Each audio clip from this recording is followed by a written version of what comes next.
कहानी की शुरुआत होती है एक फार्मेसी शॉप से। यहाँ हम एना नाम की एक लड़की को देखते हैं जो पेशे से एक डॉक्टर थी। एना दरअसल इस शॉप में नींद न आने वाली दवाई ढूंढ रही थी, लेकिन उसे वो दवाई कहीं भी मिल नहीं रही थी। इसी वजह से उसने पूरी शॉप को ऊपर नीचे कर दिया और शॉप के सारे सामान इधर उधर बिखर गए थे। उधर शॉपा के दरवाजे पर बहुत सारे लोग जोर जोर से नॉक कर रहे थे। वो चिल्ला चिल्ला कर एना से दरवाजा खोलने के लिए कह रहे थे, क्योंकि सब अंदर आना चाहते थे, लेकिन एना किसी भी हालत में दरवाजा खोलने को तैयार नहीं थी। अब आखिर ये लोग शॉप के अंदर क्यों आना चाहते थे, ये समझने के लिए हमें कुछ दिन पहले की एक घटना में जाना होगा। तो सीन कट होता है अंतरिक्ष की तरफ। हम देखते हैं कि एक स्पेस शटल में अचानक आग लग जाती है और वो पूरी तरह डिस्ट्रॉय होकर तेज गति से धरती की ओर क्रैश हो जाता है। टकराते ही स्पेस शटल कई टुकड़ों में बिखर जाता है और ये टुकड़े कुछ ही मिनटों में धरती के अलग अलग इलाकों में फैल जाते हैं। जहाँ जहाँ ये स्पेस शटल के टुकड़े गिरे थे, वहाँ पुलिस और सरकारी एजेंसियों ने पूरे एरिया को घेर लिया था, ताकि कोई भी इंसान उन टुकड़ों के पास न जा सके, क्योंकि ये टुकड़े दूर अंतरिक्ष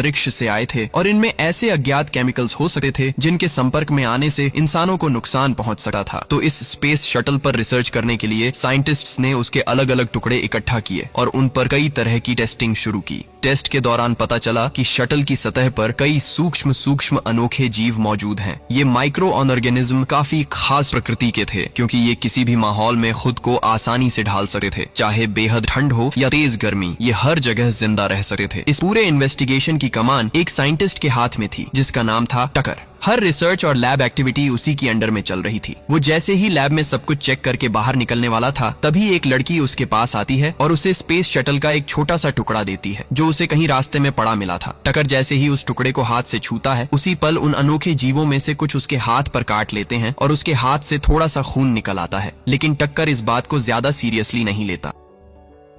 रात में जब टकर घर लौटकर सो जाता है, तभी आधी रात को उसका पूरा शरीर धीरे धीरे विकृत होने लगा है। उसे देखकर ऐसा लग रहा था मानो उसका शरीर खुद ब खुद पिघल रहा हो या जल रहा हो। बेहद डरावना और घिनौना नजारा। लेकिन सबसे हैरान कर देने वाली बात ये थी कि सुबह जब टकर नींद से जागा, वह बिल्कुल पहले की तरह नॉर्मल था, जैसे कुछ हुआ ही ना हो, पूरी तरह से एक स्वस्थ इंसान की तरह। तो टक्कर यहाँ डॉक्टर एना को फोन करता है, वही एना जिसे हम कहानी की शुरुआत में देख चुके हैं। एना दरअसल टक्कर की एक्स-वाइफ है। कुछ साल पहले दोनों का डिवोर्स हो चुका है, लेकिन उनका एक बेटा भी है। टकर ने फोन सिर्फ अपने बेटे से बात करने के लिए किया था, लेकिन एना गुस्से में कहती है, तुम जब चाहे मुझे फोन नहीं कर सकते, हम अब अलग हो चुके हैं और तुम्हें मुझे फोन करने का कोई हक नहीं है। टकर कहता है, मैं बस अपने बेटे से बात करना चाहता हूँ, लेकिन एना साफ कह देती है कि वो उसे अपने बेटे से बात नहीं करने देगी। इस पर टक्कर कहता है, बच्चा सिर्फ तुम्हारा नहीं है, उस पर मेरा भी हक है, तुम ऐसा नहीं कर सकती। लेकिन एना तुरंत फोन काट देती है। इसके बाद एना अपने एक दोस्त के साथ कहीं जा रही होती है। दोस्त का नाम है बेन और बेन भी एना की तरह ही एक डॉक्टर है। रास्ते में एना बेन को बताती है कि आज टकर ने उसे फोन किया था और अपने बेटे से बात करना चाहता था, लेकिन एना कहती है कि वो बिल्कुल नहीं चाहती कि टक्कर का उसके बेटे से कोई रिश्ता रहे, क्योंकि जिस इंसान से उसका कोई संबंध नहीं है, उसके साथ उसके बेटे का भी कोई संबंध नहीं हो सकता। लेकिन बेन उसे समझाने की कोशिश करता है। वह कहता है, चाहे कुछ भी हो, टकर तुम्हारे बेटे का पिता है और उसे पूरा हक है अपने बच्चे से बात करने का। तुम जो कर रही हो वो बिल्कुल सही नहीं है। बेन फिर एना से कहता है, देखो, तुम्हारे बेटे को भी तो अपने पिता की जरूरत है, उसे अपने पापा के साथ समय बिताने का पूरा हक है। तुम अपनी पर्सनल प्रॉब्लम की वजह से अपने बच्चे को सजा नहीं दे सकती, इसलिए तुम्हें चाहिए कि तुम टकर को अपने बेटे से मिलने दो। इससे तुम्हारे डिवोर्स का असर बच्चे पर नहीं पड़ेगा। बेन की बातें सुनकर एना को भी लगता है कि शायद वो वाकई गलत कर रही है, इसलिए अगले दिन एना अपने बेटे को टकर के पास छोड़ने आती है। उनके बेटे का नाम था जॉन। जॉन कई दिनों बाद अपने पापा के साथ रहने आया था, इसलिए वो अंदर से काफी खुश था। लेकिन जॉन को देखकर भी टकर के चेहरे पर वो खुशी दिखाई नहीं देती जो एक पिता के चेहरे पर होनी चाहिए। उसके चेहरे पर कोई एक्सप्रेशन ही नहीं था, बिल्कुल खाली। एना जॉन को वहीं छोड़कर चली जाती है। जैसे जैसे जॉन अपने पिता के साथ समय बिताता है, उसे टकर पहले से बहुत अलग लगने लगा है। उसके बोलने का तरीका, उसके हाव भाव, सब कुछ बदल चुका था। जॉन को अपने पिता के अंदर अब कोई भी इमोशन नजर नहीं आता। पहले जब जॉन अपने पापा के साथ समय बिताता था, टकर बहुत एक्साइटेड रहता था और उसके साथ खेलता था, लेकिन अब टकर सिर्फ बात करता है और बात करते समय भी उसके चेहरे पर जरा सा भी एक्सप्रेशन नहीं होता। लगता है जैसे वो कोई इंसान नहीं बल्कि एक रोबोट हो। उधर एना अपने घर में अकेली थी, तभी अचानक उसके दरवाजे पर कोई नॉक करता है। एना हल्के से दरवाजा खोलती है, लेकिन चेन अभी भी लगी रहती है। सामने एक अनजान आदमी खड़ा था। वो आदमी कहता है, मैं एक सरकारी अफसर हूँ, मुझे आपसे कुछ जरूरी बातें करनी है, क्या आप दरवाजा पूरा खोल सकती हैं? लेकिन एना को बात कुछ अजीब लगती है, क्योंकि इतनी रात में कोई सरकारी ऑफिसर उसके घर क्यों आएगा। इसलिए एना कहती है, आप जरा यहीं रुकिए, मैं अभी अंदर से आ रही हूँ। ये कहकर एना अपने दोस्त बेन को फोन करने के लिए अंदर जाती है, लेकिन तभी वो देखती है कि वो आदमी दरवाजे की चेन खोलकर जबरदस्ती अंदर आने की कोशिश कर रहा है। एना ये देखकर तुरंत भागती है और दरवाजा बंद करने की कोशिश करती है। उधर वो आदमी बहुत अजीब तरह से बिहेव कर रहा था, जैसे उसकी हरकतों पर उसका खुद का कोई कंट्रोल न हो। एना किसी तरह दरवाजा बंद कर देती है। तभी वो आदमी दरवाजे के कांच से एना को घूरता रहता है बिना किसी एक्सप्रेशन के। कुछ सेकंड तक ऐसे ही घूरने के बाद वो वहां से चला जाता है। एना नोटिस करती है कि इस आदमी के चेहरे पर बिल्कुल भी एक्सप्रेशन नहीं थे, ठीक वैसे ही जैसे हमने टकर के चेहरे पर देखा था। और आज पूरे दिन एना ने कई ऐसे लोगों को देखा था जिनके चेहरे से भावनाएं गायब थीं। एना समझ ही नहीं पा रही थी कि आखिर ये सब क्या हो रहा है, ये लोग कौन हैं और वो आदमी उसके घर क्यों आया था। इसी वजह से एना के मन में डर धीरे धीरे बढ़ने लगा है। लेकिन अगले दिन सुबह जब एना अपने चेंबर की तरफ जा रही होती है, तभी रास्ते का माहौल देखकर वह और ज्यादा डर जाती है, क्योंकि आज आसपास के ज्यादातर लोग बेहद अजीब तरह से व्यवहार कर रहे थे। कुछ लोग किसी से बात ही नहीं कर रहे थे, बस चुपचाप अपने काम में लगे थे। कुछ लोग तो सड़क के एक किनारे लाइन बनाकर सीधे खड़े थे, सबके चेहरे बिल्कुल खाली, कोई एक्सप्रेशन नहीं, कोई इमोशन नहीं। कुछ लोग बस एक दिशा में घूरते हुए खड़े थे और कुछ बिना किसी बात के बस सीधे सीधे चलते जा रहे थे, जैसे उनके अंदर कोई इंसान ही न बचा हो। एना समझ ही नहीं पा रही थी कि अचानक सबको क्या हो गया है। डर के मारे वह जल्दी जल्दी अपने चेंबर पहुंचती है और इंटरनेट पर इस बारे में सर्च करने लगती है। हालांकि ऑनलाइन उसे कोई स्पष्ट इन्फॉर्मेशन नहीं मिलती, लेकिन वह देखती है कि अब तक लगभग 2 लाख लोग इसी तरह की बातें लिख चुके हैं कि उनके आसपास के लोग अचानक बदल गए हैं, उनकी भावनाएं, उनके एहसास सब गायब हो चुके हैं। मतलब सभी में ठीक वही बदलाव दिख रहा था जैसा एना ने रास्ते भर देखा था। इतनी सब बातें जानकर एना गहरी चिंता में पड़ जाती है। वह इस बारे में बात करने के लिए तुरंत अपने दोस्त बेन के पास जाती है। वहाँ एक और डॉक्टर मौजूद था और वह भी इसी विषय पर रिसर्च कर रहा था। तो जब एना उससे पूछती है कि आखिर ये सब हो क्या रहा है, तब वह डॉक्टर उसे पूरी सच्चाई बताता है। वह कहता है कि कुछ दिन पहले जो स्पेस शटल धरती पर गिरा था, उसकी सतह पर एक खास तरह के सूक्ष्म जीव पाए गए हैं, लेकिन ये कोई आम माइक्रो ऑर्गेनिज्म नहीं है। अगर कोई इंसान इनके संपर्क में आता है तो ये तुरंत उसके शरीर में घुस जाते हैं और देखते ही देखते पूरे शरीर पर कंट्रोल कर लेते हैं। ये हर एक ब्लड सेल पर कब्जा कर लेते हैं, जिसकी वजह से ये इंसानों को आसानी से कंट्रोल कर पाते हैं। तो अभी इंसानों के साथ जो भी हो रहा है वो सब उसी स्पेस शटल के माइक्रो ऑर्गेनिज्म की वजह से हो रहा है। और क्योंकि ये जीव किसी दूसरे ग्रह से आए हैं, इसलिए इन्हें रोकने के लिए अभी तक कोई दवा या इलाज मौजूद नहीं है। ये सब सुनकर एना बुरी तरह घबरा जाती है। उसे तुरंत अपने बेटे को टकर से वापस लेने की चिंता होने लगती है, क्योंकि उसे अच्छी तरह पता था कि स्पेस शटल पर हुई सारी रिसर्च का इंचार्ज टकर ही था और इसीलिए उसके शरीर में भी ये जीव मौजूद होने की पूरी संभावना थी। इसलिए बिना एक पल गंवाए एना टकर के घर पहुंचती है। वह टकर से कहती है, मैं अपने बेटे को लेने आई हूँ। लेकिन टकर शांत आवाज में कहता है कि जॉन अभी घर पर नहीं है, वह टकर के एक दोस्त के घर गया हुआ है। ये सुनकर एना बहुत गुस्सा हो जाती है। घर के ड्राइंग रूम में एना कुछ अजीब से लोगों को खड़े देखती है, लेकिन वह उन्हें अनदेखा करके सीधा ऊपर जॉन के कमरे में चली जाती है। वहाँ जाकर वह जॉन के कपड़े और सामान पैक करने लगती है। वह टकर को डांटते हुए कहती है कि उसने उसकी इजाजत के बिना जॉन को कहीं नहीं भेजना चाहिए था। एना गुस्से में बोलती है, मुझे जॉन को तुम्हारे पास छोड़ना ही नहीं चाहिए था, मैं अभी उसे लेने जा रही हूँ। ये कहकर एना नीचे की तरफ वापस उतरने लगती है। लेकिन जैसे ही एना बाहर जाने लगती है, वह देखती है कि घर का मेन दरवाजा लॉक है और जो लोग नीचे ड्राइंग रूम में बातचीत कर रहे थे वे सब अब उसे चारों तरफ से घेर कर खड़े हो चुके थे। उनकी नजरें भी बहुत अजीब थीं, बिना किसी एक्सप्रेशन के सीधी एना पर टिकी हुई। एना डर जाती है और टकर से पूछती है, ये सब क्या हो रहा है? तुम लोग मुझे क्यों घेर कर खड़े हो? मुझे मेरे बेटे के पास जाने दो। टकर शांत लेकिन अजीब लहजे में कहता है, हाँ हम तुम्हें जाने देंगे, लेकिन उससे पहले तुम्हें एक छोटा सा काम करना होगा। कोई बड़ी बात नहीं, बस कुछ देर के लिए तुम्हें सोना होगा। डरने की बात नहीं, इससे तुम्हें कोई नुकसान नहीं होगा। तुम हमारी तरह ही बिल्कुल ठीक और नॉर्मल रहोगी, तुम्हारे अंदर कोई बदलाव नहीं आएगा। वह आगे कहता है, बस हमारे कहने पर थोड़ी देर सो जाओ, फिर तुम हमारी फैमिली का हिस्सा बन जाओगी और उसके बाद तुम जहाँ चाहो वहाँ जा सकती हो। तो पहले तुम सो जाओ।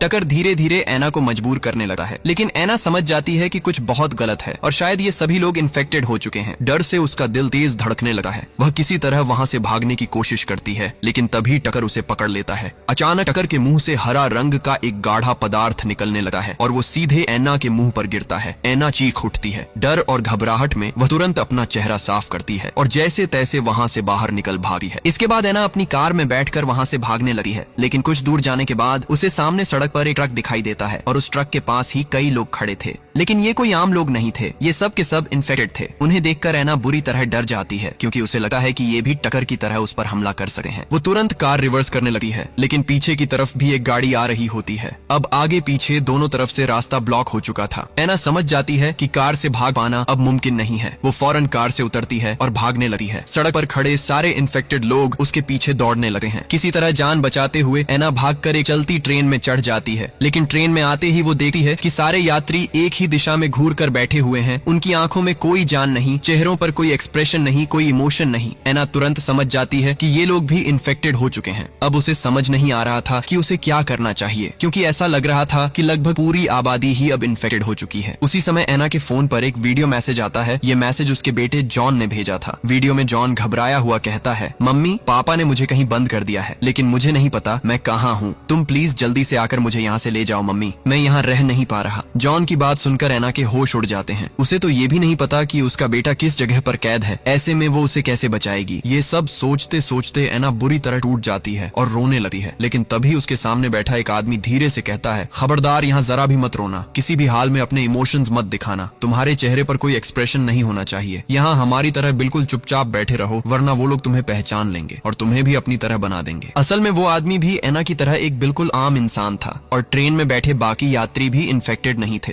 सब लोग सिर्फ इन्फेक्टेड बनने का नाटक कर रहे थे ताकि असली इन्फेक्टेड लोग उन्हें पहचान न सकें। एना ये बात समझ जाती है और खुद भी उसी तरह एक्सप्रेशन हटाकर बैठ जाती है ताकि कोई शक न हो। लेकिन तभी अचानक कई इन्फेक्टेड वहाँ आ जाते हैं और वो आसपास के सभी स्वस्थ लोगों को पकड़ पकड़ कर इन्फेक्टेड बना रहे थे। जैसे ही वो अंदर घुसते हैं, एक महिला उन्हें देखकर गुस्से में आ जाती है और एक इन्फेक्टेड को जोर से धक्का दे देती है। बस इसी एक हरकत से वहाँ भारी हंगामा मच जाता है। इन्फेक्टेड लोग तुरंत समझ जाते हैं कि रूम में बहुत सारे हेल्दी इंसान छुपे हुए हैं और फिर वो सब पर हमला करने लगते हैं। लोग घबरा कर भागते हुए ट्रेन के पीछे वाले डिब्बे में जाकर छुपने की कोशिश करते हैं, लेकिन इसका कोई फायदा नहीं होता क्योंकि इन्फेक्टेड भी उनका पीछा करते हुए पीछे तक पहुंच जाते हैं और फिर वे लगभग सभी पर हमला कर देते हैं। एना बहुत कोशिशों के बाद किसी तरह ट्रेन से उतरने में सफल हो पाती है, लेकिन उसके अंदर डर का साया गहरा हो चुका था क्योंकि वह कभी भी ऐसे खतरनाक हालात में नहीं रही थी। एना ट्रेन के प्लेटफॉर्म पर आती है, लेकिन यहाँ भी जितने लोग उसे दिखते हैं वे सभी वायरस से इन्फेक्टेड थे और उनका व्यवहार साफ साफ ये दिखा रहा था। एना समझ जाती है कि उसे भी चालाकी से उनका जैसा व्यवहार करना होगा ताकि कोई यह न समझ पाए कि वह एक स्वस्थ इंसान है। वह धीरे धीरे सावधानी से प्लेटफॉर्म और रास्तों से चलती है, लेकिन जब वह मुख्य रोड पर आती है तो देखती है कि अगर कोई भी इंसान यहाँ अपनी भावनाएं दिखाए, चाहे हंसे, रोए या गुस्सा दिखाए, तो तुरंत पुलिस आकर उसे पकड़ लेती है क्योंकि अब पुलिस वाले भी वायरस से इन्फेक्टेड हो चुके थे। आज बाहर तेज धूप थी और चलते चलते एना का माथा बार बार पसीने से तर हो जाता है। इसी बीच एक पुलिस ऑफिसर उसे देख लेता है। वह कहता है, तुम्हारा माथा बहुत पसीना रहा है, इसलिए तुम्हें तुरंत यहाँ से निकल जाना चाहिए, वरना सबको पता चल जाएगा कि तुम वायरस से इन्फेक्टेड नहीं हो। असल में वह पुलिस ऑफिसर भी पूरी तरह स्वस्थ था, लेकिन अपने बचने के लिए उसने इन्फेक्टेड बनने का नाटक कर रखा था। एना तुरंत घर की तरफ भागती है। घर पहुंचकर वह जोर जोर से अपने बेटे को पुकारने लगती है। असल में एना के मन में यह डर बैठ गया था कि अगर जॉन किसी तरह यहाँ से भागने में सफल हो गया तो क्या होगा, लेकिन उसका ये डर पूरी तरह गलत था क्योंकि अब उसके पास कोई और रास्ता नहीं बचा था। एना अपने दोस्त बेन के पास जाती है। इसके बाद दोनों मिलकर उस डॉक्टर के पास पहुंचते हैं जो इस वायरस और उसके सूक्ष्म जीवों पर रिसर्च कर रहा था। डॉक्टर उन्हें बताता है कि ये वायरस वास्तव में बहुत खतरनाक है, लेकिन सबसे चौंकाने वाली बात यह है कि अगर कोई इंसान इस वायरस के संपर्क में आता है और जगा रहता है तो शरीर पर इसका कोई असर नहीं पड़ता, लेकिन अगर कोई गलती से इस वायरस के संपर्क में आने के बाद सो जाता है तो वायरस उसके मस्तिष्क में पहुंच जाता है और फिर मस्तिष्क के जरिए पूरे शरीर में फैल जाता है, जिससे व्यक्ति पूरी तरह कंट्रोल में आ जाता है। उसके बाद इंसान अपनी मर्जी से कुछ भी नहीं कर सकता। असल में यही कारण था कि लोग इतना अजीब और अनजान व्यवहार कर रहे थे। डॉक्टर की बातें सुनकर एना और बेन समझ जाते हैं कि वायरस शरीर में तब तक एक्टिवेट नहीं होता जब तक इंसान सो नहीं जाता। इसीलिए दोनों मिलकर फैसला करते हैं कि चूंकि अभी वे स्वस्थ हैं, इसलिए चाहे जितनी भी तकलीफ हो वे अब कभी भी सोने की गलती नहीं करेंगे, यहाँ तक कि एक दूसरे पर भी नजर रखेंगे ताकि कोई भी गलती से भी सो न जाए। डॉक्टर उन्हें बताते हैं कि यहाँ से लगभग 80 किलोमीटर दूर एक लैब है। उस लैब में ऐसी दवाएं मौजूद हैं जिनकी मदद से वे कुछ दिन तक बिना सोए रह सकते हैं। तभी वे सब मिलकर उस लैब जाने का फैसला करते हैं, लेकिन एना इस पर राजी नहीं होती क्योंकि वह अपने बेटे जॉन के लिए बहुत चिंतित थी। वह जॉन को कहीं अकेला छोड़कर कहीं भी नहीं जाएगी। तभी वे सभी बातें कर ही रहे थे कि सीसीटीवी के जरिए वे देख पाते हैं कि कई इन्फेक्टेड लोग वहां पहुंच चुके हैं और उनकी तरफ बढ़ रहे हैं। वे तुरंत पूरे बिल्डिंग की तलाशी लेने लगते हैं, लेकिन इन्फेक्टेड लोग उनके पास पहुंचने से पहले वे सभी मिलकर किसी तरह पीछे के दरवाजे से निकलकर बाहर निकल जाते हैं। सड़क पर पहुंचकर वे सभी इन्फेक्टेड लोगों की तरह खड़े हो जाते हैं ताकि कोई उन्हें पहचान न पाए, क्योंकि इस समय सड़क पर बहुत सारे लोग मौजूद थे और उनमें से ज्यादातर इन्फेक्टेड थे। लेकिन तभी वे देखते हैं कि कुछ इन्फेक्टेड पुलिस ऑफिसर एक महिला को जबरदस्ती वहां से ले जा रहे हैं और ये महिला एना की एक पेशेंट थी, लेकिन वह महिला वहां चीखती हुई कह रही थी, मुझे छोड़ दो, मैं सो गई थी, उसके बाद मुझे कुछ याद नहीं। लेकिन पुलिस उसकी कोई बात नहीं सुनती और उसे जबरदस्ती ले जा देती है। ये पूरी घटना एना को बहुत अजीब लगती है। वह सोचती सोचती है कि अगर महिला सो गई थी तो फिर भी वह कैसे नॉर्मल बनी रही और वह वायरस से क्यों इन्फेक्टेड नहीं हुई। ये सवाल एना के दिमाग में बार बार घूम रहे थे। थोड़ी दूरी पर पहुंचकर वे लोग एक प्लान बनाते हैं। वो प्लान ये है कि बेन के 2 डॉक्टर दोस्त लगभग 80 किलोमीटर दूर उस लैब में जाएं ताकि वहां से दवा लेकर आए और बेन और एना शहर की तरफ जाएंगे ताकि जॉन को ढूंढ सकें। प्लान के अनुसार उन्होंने यही किया। 2 डॉक्टर लैब की ओर चले गए और बेन और एना शहर की तरफ निकल पड़े। रास्ते में एना बेन को उस महिला की घटना के बारे में बताती है। वह कहती है, बेन, क्या तुमने गौर किया? वह महिला बार बार कह रही थी कि वह सो गई थी, लेकिन फिर भी वह वायरस से इन्फेक्टेड क्यों नहीं हुई? बेन जवाब देता है, हाँ, मैंने भी यही देखा, लेकिन वह महिला तुम्हारी ही पेशेंट थी, तो क्या तुम्हारे पास उसकी कोई रिपोर्ट है? शायद अगर हम उसकी रिपोर्ट चेक करें तो हमें कुछ समझ में आ सके। तो एना और बेन पुलिस के वर्दी पहनकर एक पुलिस की गाड़ी लेकर सीधे एना के चैम्बर की तरफ निकलते हैं। इसका मकसद ये है कि इन्फेक्टेड लोग उन्हें अपने मेंबर समझें और शक न करें। चैम्बर पहुंचकर वे उस महिला की रिपोर्ट ढूंढते हैं। बेन जब रिपोर्ट चेक करता है तो पता चलता है कि उस महिला को बचपन से ही एन्सेफेलाइटिस नाम की एक बीमारी है, जिसे एडीएमओ भी कहा जाता है। यह बीमारी आमतौर पर लोगों को चेचक होने के बाद होती है। यह मुख्य रूप से मस्तिष्क की व्हाइट मैटर को प्रभावित करती है। शायद इसी वजह से वायरस का उस महिला के मस्तिष्क पर कोई असर नहीं हुआ। हालांकि यह बीमारी हर किसी को नहीं होती। पॉक्स होने के बाद बहुत कम लोगों में ही यह रोग विकसित होता है। यह जानकर एना थोड़ी राहत महसूस करती है। वह बेन से कहती है, बहुत समय पहले मेरे बेटे जॉन को भी पॉक्स हुआ था, लेकिन उसके बाद उसके लक्षण नॉर्मल नहीं थे। यानी जो नॉर्मल इंसान के साथ होता है, जॉन के साथ उल्टा हुआ। उसके शरीर में कुछ अजीब बदलाव हुए जो आम पॉक्स के केस में नहीं होते। सबसे इम्पोर्टेंट बात यह है कि जब हमने जॉन की जांच की थी तो उसके रिपोर्ट में भी एडीएमबी पाया गया। इसका मतलब है कि मेरा बेटा जॉन अब सेफ रहेगा और वायरस का उस पर कोई असर नहीं होगा। शायद इसी वजह से जॉन अपने पिता के पास होने के बावजूद भी वायरस से इन्फेक्टेड नहीं हुआ और इसीलिए वह मुझे बार बार वीडियो मैसेज भेज रहा है, क्योंकि अगर वह इन्फेक्टेड होती तो अब तक तो वायरस का असर दिख जाता। इसीलिए एना थोड़ी राहत महसूस करती है।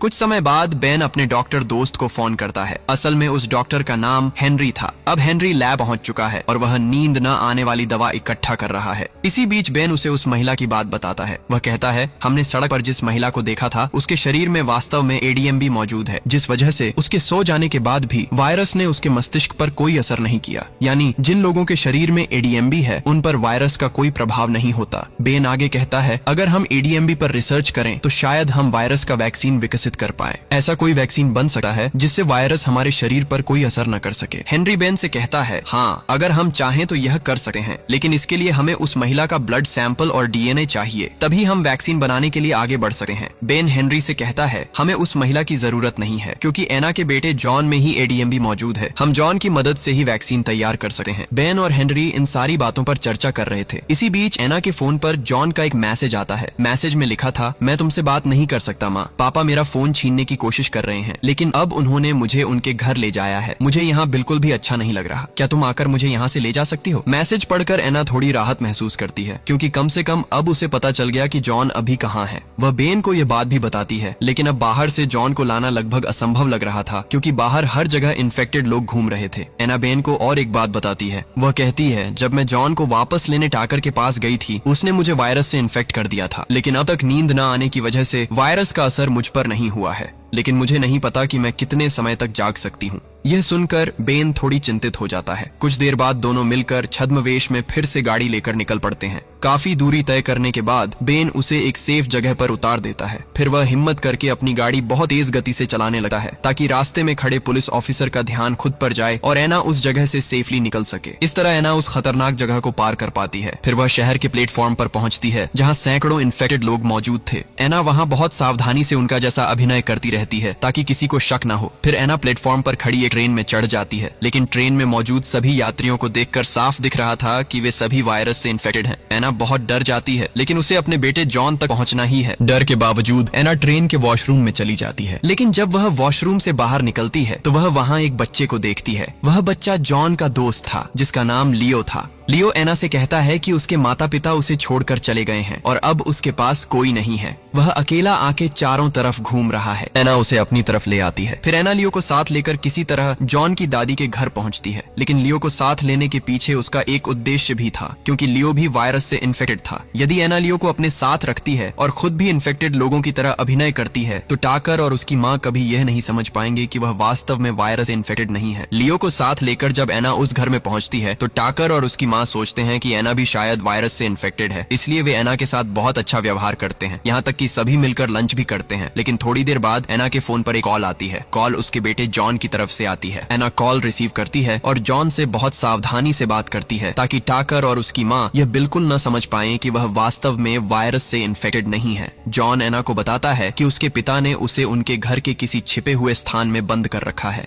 एना लंच जल्दी खत्म करके सीधे अपने बेटे को खोजने निकल जाती है। कुछ ही समय बाद एना अपने बेटे जॉन को ढूंढ लेती है। वह बहुत खुश होती है क्योंकि उसने बहुत मेहनत और मुश्किलों के बाद अपने बेटे को पाया है। एना मौका पाकर जॉन को लेकर भागने की कोशिश करती है, लेकिन तभी टाकर और उसके साथी उन्हें देख लेते हैं। वे दोनों का पीछा करने लगते हैं। एना और जॉन किसी तरह एक बेसमेंट में पहुंच जाते हैं ताकि वे छुप सकें, लेकिन टाकर उन्हें देख चुका था। वह जॉन को मारने की कोशिश करता है, लेकिन एना पीछे से एक डंडे से टाकर के सिर पर वार करके उसे मार देती है। इसके बाद एना अपने बेटे जॉन के साथ वहाँ से सेफली बाहर निकल जाती है। कुछ दूरी तय करने के बाद एना वहाँ एक फार्मेसी शॉप देखती है। फिर वह अपने बेटे जॉन को लेकर उस फार्मेसी शॉप में जाती है ताकि वहाँ से नींद न आने वाली दवा ले सके। शॉप में बहुत सारी दवाइयाँ थीं। काफी तलाश करने के बाद एना अपनी जरूरत की दवा ढूंढ पाती है। असल में यह एक इंजेक्शन था। एना इंजेक्शन तैयार करती है और अपने बेटे जॉन से कहती है, अगर किसी तरह मैं नींद में चली जाऊं तो तुम तुरंत यह इंजेक्शन मेरे हाथ में डाल देना। इसी बीच एना के फोन पर एक कॉल आती है। कॉल उसके दोस्त बेन की तरफ से होती है। बेन पूछता है कि एना अभी कहाँ है और क्या उसने जॉन को सेफली निकाल लिया। एना उसे सब कुछ विस्तार से बताती है और कहती है कि वह अब अपने बेटे जॉन के साथ एक फार्मेसी शॉप में है। बेन फार्मेसी शॉप का एड्रेस लेता है और कहता है, मैं जितना जल्दी हो सके वहाँ पहुँच रहा हूँ। तब तक तुम लोग बहुत सावधानी से रहो और ध्यान रहे कि तुम कभी भी नींद में न चले जाओ।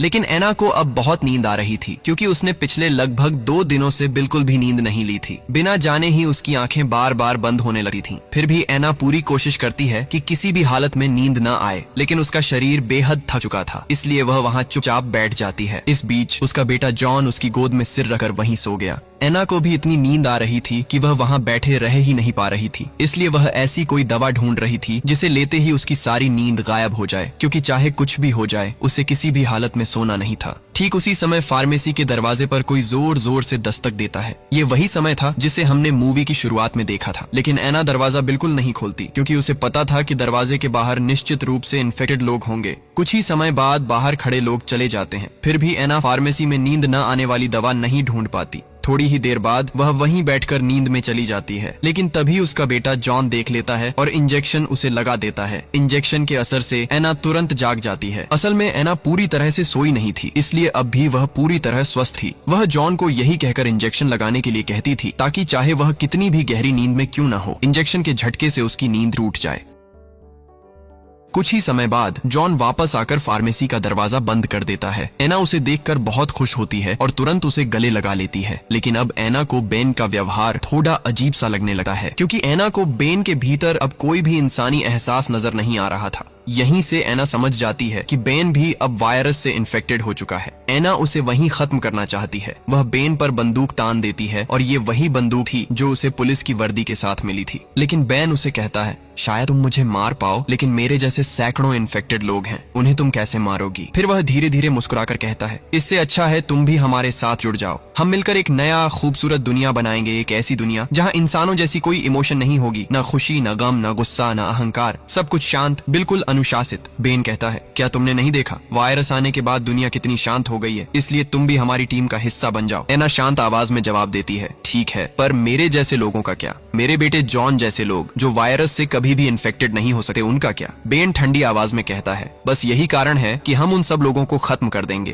ताकि वे हमारी दुनिया की शांति को खराब न करें। जो लोग इन्फेक्टेड नहीं होंगे हमारी दुनिया में, उनकी कोई जगह नहीं है। ये बोलते ही बेन तुरंत फार्मेसी का दरवाजा खोल देता है और जैसे ही दरवाजा खुलता है, बेन जैसे ही दर्जनों इन्फेक्टेड लोग अंदर घुस आते हैं। उन सब का सिर्फ एक ही मकसद था, जॉन को मार देना। एना मजबूर हो जाती है। वह एक एक करके सभी इन्फेक्टेड लोगों को गोली मारकर गिरा देती है, लेकिन वह बेन को गोली नहीं मार पाती क्योंकि बेन उसका सबसे अच्छा दोस्त था। आखिरकार एना बेन के पैर में गोली मारती है और मौका पाते ही जॉन को लेकर बाहर सड़क की तरफ भागती है। उसी सड़क पर बेन की कार खड़ी थी, इसलिए वे उसी कार में बैठकर भागने लगे हैं। लेकिन चारों तरफ पहले से ही भारी मात्रा में इन्फेक्टेड लोग मौजूद थे। गाड़ी की आवाज सुनते ही वे सब कार का पीछा करने लगते हैं। जैसे तैसे वे आगे बढ़ते हैं, तभी अचानक उनकी गाड़ी के सामने एक दूसरी गाड़ी आ जाती है और बेन की कार जोर से क्रैश हो जाती है। टक्कर इतनी भयानक थी कि एना वहीं बेहोश हो जाती है। इधर बाहर सैकड़ों इन्फेक्टेड लोग धीरे धीरे उनकी गाड़ी को घेर लेते हैं। वे लोग मिलकर गाड़ी के शीशे तोड़ने की कोशिश कर रहे थे। ये देखकर जॉन डर से कांपने लगता है, लेकिन तभी एना की आंखें खुल जाती हैं। वह तुरंत कार को स्टार्ट करती है और किसी तरह दोबारा गाड़ी भगाने लगती है। उसी समय एना के फोन पर कॉल आता है और ये कॉल कर रहा था डॉक्टर हेनरी, जो उस समय दूर वाले लैब में था। तो हेनरी एना से कहता है, तुम और बेन अभी कहाँ हो और क्या तुमने अपने बेटे को ढूंढ लिया? हमने यहाँ वैक्सीन बनाने की सारी तैयारी कर ली है, अब सिर्फ तुम्हारे बेटे की जरूरत है। फिर हेनरी एना को अपनी लोकेशन बताता है और वहाँ आने के लिए कहता है। एना अपनी पूरी ताकत लगाकर वहाँ पहुँचने की कोशिश करती है, लेकिन अचानक उसकी कार का इंजन आग पकड़ लेता है, क्योंकि कार क्रैश होने के बाद ज्यादा ही गर्म हो चुकी थी। फिर भी एना किसी तरह जॉन को लेकर उस बिल्डिंग तक पहुँचती है और हेनरी की बताई हुई दिशा में बिल्डिंग की छत की तरफ बढ़ती है, लेकिन पीछे उसका पीछा करते हुए कई इन्फेक्टेड लोग वहाँ पहुँच चुके थे। वे सब मिलकर एना का पीछा कर रहे थे, लेकिन एना तेजी से बिल्डिंग की छत पर पहुँच जाती है और छत पर हेनरी अपनी टीम के साथ हेलीकॉप्टर लेकर उनके लिए इंतजार कर रहा था। एना तुरंत हेलीकॉप्टर में चढ़ जाती है। फिर वे लोग वहाँ से दूर स्थित एक लैब तक पहुँचते हैं, जहाँ हेनरी ने वैक्सीन के लिए सब कुछ तैयार कर रखा था। और अब जब वे जॉन को पा चुके थे तो उन्होंने देर न करते हुए तुरंत अपने एक्सपेरिमेंट की शुरुआत कर दी। फिर जॉन के शरीर पर कुछ घंटे की रिसर्च के बाद वे बहुत कम समय में वैक्सीन बनाने में सफल हो जाते हैं। फिर धीरे धीरे सभी इन्फेक्टेड लोगों को एक एक करके वैक्सीन दी जाती है, जिसके चलते वे धीरे धीरे ठीक हो जाते हैं। इस बीच